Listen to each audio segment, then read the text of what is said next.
이게 뽀약! 오늘은 이게 뭐야 약고수 토크 깊이 있는 내용을 조금 파고드는 시간 4번째 시간인데요. 논문이 없으면 말을 하지 마세요. 근데 이거 최 너무 선생. 깊이 없어 보이지 않아요? 깊이 있어요. 그래요? 최 선생님을 모셨습니다. 소독약의 진화 시간입니다. 실질적으로 약국에 다양한 소독약이 있는데 일반 의약품 소독약이라서 약국에서만 판매하는 소독약들이 있어요. 뭐 세네풀, 애니클렌, 아모르스프레이 이렇게 다양한 제품들이 있는데 얘네들의 특징은 아프지 않게 소독을 해주는 특징들이 있죠.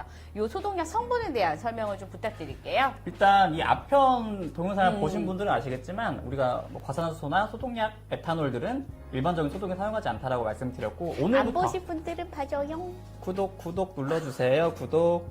네. 그래서 오늘부터는 네. 진짜로 실제 소독을 할 수 있는 소독약들 한번 알아볼까 해요. 일반 의약품으로 지정되어 네. 있는 소독약들을. 첫 번째는 솔트액이나 세네풀, 약간 저렴한 가격의 소독약이고요. 아주 효과적이죠, 그런데. 성분을 보면 크게 4가지 성분이 들어가 있고 이 4가지 성분 중에 살균 소독 효과를 나타내는 게 두 번째에 써 있는 벤제토늄이라고 하는 게 바이러스나 곰팡이, 세균을 다 죽여줄 수 있는 그렇죠. 살균 소독 효과를 나타내준 거라고 보시면 되겠고요. 첫 번째 성분은 뭐죠? 나파졸린? 나빠가 아니죠. 나파졸린이라고 하는 네. 거는 혈관 수축제인데요. 네. 우리가 상처가 생겼을 때 지혈을 빨리 시키는 게 첫 번째이기 그렇죠. 때문에 혈관을 딱 수축시켜줘서 피가 더 이상 새지 않도록, 피가 나지 않도록 그렇죠, 혈관 그렇죠. 수축 효과를 나타내는 게 첫 번째 나파졸린. 네. 디부카인은? 디부카인은 우리가 마취. 뒤에 카인, 카인으로 끝나는 것들은 국소 마취제라고 네. 보시면 돼요. 리도케인? 그렇죠. 통증이라든지 네네. 간지러움증을 완화시켜주는 목적으로 좀 사용할 수 있겠고요. 우리가 소독하면 되게 많이 따갑고 아프잖아요. 그래서 네. 그런 것도 좀 완화시켜주고 상처면들이 빨갛게 부풀어 오르거나 간지럽거나 하는 알러지 반응을 낮춰주기 위해서 맨 마지막에 클로로페니라민이 들어가죠. 클로르페니라민이 들어가게 되죠. 근데 이제 또 똑같은 사실 질문이긴 한데 이런 소독약들이 안 따가운 이유에 대해서 방금 말씀하신 것처럼 디부카인 때문인데 디부카인에 대해서 잠깐만 더 설명을 깊게 들어가 볼까요? 너무 깊게는 안 들어갈 거예요. 디부카인 말씀드린 네. 대로 카인으로 끝나는 것들은 국소 마취제인데 얘네는 이제 세포막에 나트륨 채널이라고 하는 것들이 신경 전달을 시켜주는 것들이에요. 그래서 신경 전달을 네. 차단시켜줘서 소금 채널인가? 그렇죠. 감각을 느끼지 못하도록 그렇게 해줘서 통증을 못 느끼게 해주는 기전이라고 보시면 되겠습니다. 나 지금 애드립 던진 건데 안 받아줬어. 소금 채널. 세 네. 번째 질문. 영유아 사용 가능한가요? 연령 금기는 사실은 특별히 있진 않아요. 네네. 애기가 다쳤는데 이 성분을 맞아. 쓰면 안 된다고 살균 소독을 안 시켜줄 건 아니잖아요. 그렇죠, 그렇죠. 다만 이제 주의사항이 그렇죠. 있는 거죠. 꼭 필요한 경우에 소아에게도 사용할 수 있고요. 다만 보호자의 감독 하에 사용해 주셔야 되고 그러니까 사실은 소아들은 세포면 그러니까 흡수되는 양이 성인보다 훨씬 많아요. 그래서 소아들한테 소독을 할 때 주의해야 되는 건 굳이 너무 많이 바를 필요가 없다는 겁니다. 성인의 생각에 막 이렇게 붓는다 너무 많이 바를 필요가 없다는 거죠. 그렇죠? 그다음에 바르고 나서 아이가 혹시라도 조금이라도 붓거나 아이가 조금 뭐 가려 막 이런 반응을 보인다 그러면 반드시 바로 중단을 해주셔야 되는 거고 마지막으로 또 주의사항이 뭐가 있을까요?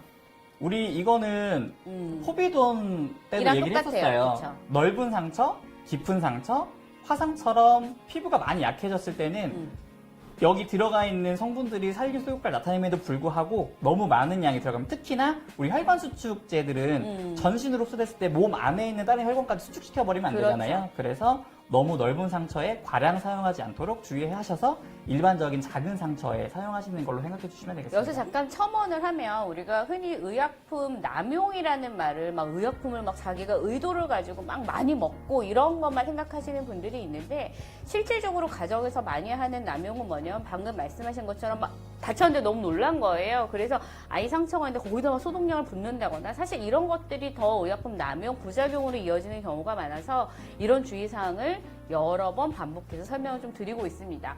네 번째 질문이 있는데 요새는 조금 얘네들이 이제 바르고 나서 다시 넣어야 되니까 좀 찝찝한 면이 없지 그쵸. 않아요. 네네. 그래서 조금 이렇게 보면 깨끗하게 할 수 있는 스프레이 제제도 있는데 뭐가 더 좋다고 보세요? 그렇죠. 앞에 보여드렸던 스네풀이나 그리고 포비돈 같은 경우도 막대기 형태로 돼 있어서 그렇죠. 사실 상처에 바로 쓰면 음. 오히려 통 안에가 감염될 수 있기 때문에 거즈나 탈진형 같은 데 옮겨서 쓰시는 게 일반적이고 그렇죠. 이런 것들을 좀 쉽게 사용하기 위해서 뿌린 스프레이 제제들 좀 위생적으로 사용할 수 있는데요. 그러니까 온 가족이 사용하시기 훨씬 좋다라고 볼 수 있는 거죠. 그렇죠. 그죠? 제일 많이 보신 게 애니클렌을 아마 약국 제일 많이 보셨을 거예요. 애니클렌 같은 경우는 우리 아까 봤던 세네풀에 들어가 있는 것들처럼 혈관 수축 작용을 나타내는 라파졸린 들어가 있고요. 그리고 또 통증이라든지 간지러움 완화시켜주는 기부카인 들어가 있죠. 그리고 가렵지 않게 가렵지 해주고 않게 알러지 없애주는 알러지 없애주는 디페니드라민 들어가 있고요. 클로레스 그다음에 소독 효과 나타내는 거는 클로렉시틴이라고 하는 게 소독 효과 나타내는데 그렇죠. 이거를 제일 많이 보신 게 우리 치과 다녀오셔서 갈색병 들어가 있는 가글액 아마 헥사메딘. 보셨을 거예요. 거기 클로렉시딘, 헥사메딘 이런 이름으로 나가는데 그 성분이라고 보시면 되고요. 알란토인은 사실 화장품에도 많이 쓰이는 성분인데 그죠? 알란토인은 피부 재생 효과가 조금 있다고 해요. 그래서 피부 재생을 도와주기 위해 같이 들어가 그렇죠. 있다고 보시면 되고 주의하실 건 가글액 받으셨을 때 설명드렸을지 모르겠지만 이 클로렉시딘이라고 하는 성분은 전하를 띄어요. 양전하, 음전하, 전하를 띄어서 살균 효과를 나타내는데 네. 계면 활성제가 같이 들어가게 되면 이 전하 활성이 없어져서 비누를 사용하셨거나 상처 부위를 뭐 와셔로 씻으셨거나 하고 30분 이내에는 효과가 없어요. 그래서 상처 부위에 계면 활성제가 들어가지 않은 상태에서 소독액을 뿌려주시면 효과가 나타나고 그렇죠. 또 진물이 많은 상처에 쓰시면 얘가 진물하고 반응하느라 살균 소독 효과를 제대로 나타낼 수가 없기 때문에 진물이 많은 상처에는 사실 적합하진 않아요. 그렇죠. 네. 요새 새로 나온 아모로 스프레이 같은 제제가 있는데 요거에 대한 성분 한번 좀 들어볼까요? 아모르 스프레이는 조금 생소하실 수도 있겠는데요. 아모르 스프레이는 흔들어가지고 이렇게 뿌리면 약간 맞아. 무스처럼 거품 형태로 나오게 네, 되는데 좀 부드러운 형태죠. 그쵸. 그 그쵸? 거품이 물처럼 다시 녹아내리면서 상처 부위를 씻어주고 소독 효과를 나타내게 되는데 여기 들어가 있는 살균 소독 효과를 나타내주는 성분은 세틸피리딘이라고 하는 성분인데요. 네. 얘는 또 어디서 보셨냐면 가그린. 맞아요. 가그린에 안에 들어가 있어요. 있는 살균 소독 성분이 세틸피리딘인데 그 성분이 들어가 있습니다. 그리고 역시나 혈관 수축제라든지 알러지를 일어나지 않게 해주는 항히스타민제들이 좀 들어가 있고요. 네. 그리고 통증 완화해주는 디부카인이 들어가 있고 세틸피리디늄 성분은 앞서 보셨던 애니클렌, 클로렉시딘보다 자극성이 조금 덜해요. 그래서 세틸피리디늄은 언제 많이 권해드리냐면 아이들이 많이 어리거나 상처가 많이 쓰리거나 할 때. 이렇게 넘어져가지고 싹 쓸린 상처들이 있거든요. 무릎에 그렇죠. 그럴 때 사용하시기 너무 좋은 제제입니다. 자극도 적고 네. 또 진물이 많아도 얘를 뿌리면 진물이 씻겨나가기 때문에 아까 애니클렌이 쓰지 못했던 진물 많은 상태에서 좀 사용하시기 좀 편하시다고 네. 보시면 되겠습니다. 조금 정리를 한번 해볼까요? 우리가 소독약을? 네. 그래서 요 표를 정리하느라 되게 힘들었어요. 정리를 해보시면 네. 가격이 되게 저렴한 제품들은 우리가 주로 포비돈, 솔트액, 세네풀 보통 1,000원 이쪽 저쪽에서 네. 구입하실 수 있죠. 가격은 상대적으로 저렴하지만 편의성이 낮아요. 아까 말씀드렸듯이 위생적으로 쓰려면 거즈나 탈진약 같은 데 묻혀서 쓰셔야 되고 그리고 가족끼리 돌려쓰기도 조금 비위생적일 수 있고 그렇죠. 상대적으로 자극이 있기 때문에 좀 아파서 아이들 같은 경우는 좀 잘 안 하려고 하는 경향도 있고 그렇죠, 그렇죠.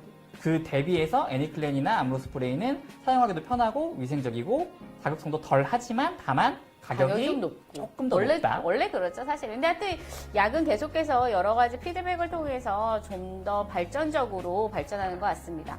아 오늘 이제 마지막 질문인데 오늘 좀 기네요. 네. 소독 같은 거 하고 메디폼 같은 거 써도 되냐 이런 질문 되게 많이 받아요. 소독하고 나서 붙이는 거 해도 되냐 이런 질문 받는데 요거에 대해서 마지막으로 한번 논문 좀 볼까요? 상처나 흉터 가이드라인을 보면 네. 수분 드레싱을 첫 번째로 권하고 있어요. 우리가 수분 드레싱을 깨끗한 상처에는 소독이나 뭐 항생제용구 쓰지 않고 바로 붙이셔도 무관하지만 상처에 감염이 의심이 될 때는 소독약을 사용해 주시고 소독약이 마른 다음에 수분 드레싱을 사용해 주셔서 상처 부위가 탈수가 되지 않아야 상처가 빨리 낫고 흉터가 남지 않게 되거든요. 그래서 그렇죠. 근데 여기서 지금 핵심도 뭐냐면 소독약을 살짝 바르고 반드시 소독약을 어떻게 해줘야 된다 그랬죠? 잘 말린 말려서. 다음에 그리고 나서 수분 드레싱, 그러니까 우리가 또 잘라서 사용하는 형태들 있잖아요. 그런 거를 붙이고 나서 어떻게 될까요? 30초 정도 꾹 눌러주죠. 그렇죠? 네. 네, 그렇게 사용해야 사실 잘 안 들어가거든요. 나쁜 병균들이. 그래서 그런 식으로 사용하시는 거. 네. 수분 드레싱은 보통은 2, 3일에 한 번 정도 갈아주시는 게 일반적이고요. 진물이 좀 많이 나와서 빵빵해지면 하루에 한 번 정도 갈아주시면 되겠습니다. 그러니까 소독한다 해서 매번 떼고 다세워 이러시면 된다 안 된다? 안 된다. 네, 오늘 깊이 있는 소독약에 대해서 우리 최 선생님이랑 토크콘 해봤습니다. 우리 내일은 또 뭘로 만나지? 내일 또 할 게 있나요? 만나요. 내일 만나요. 안녕.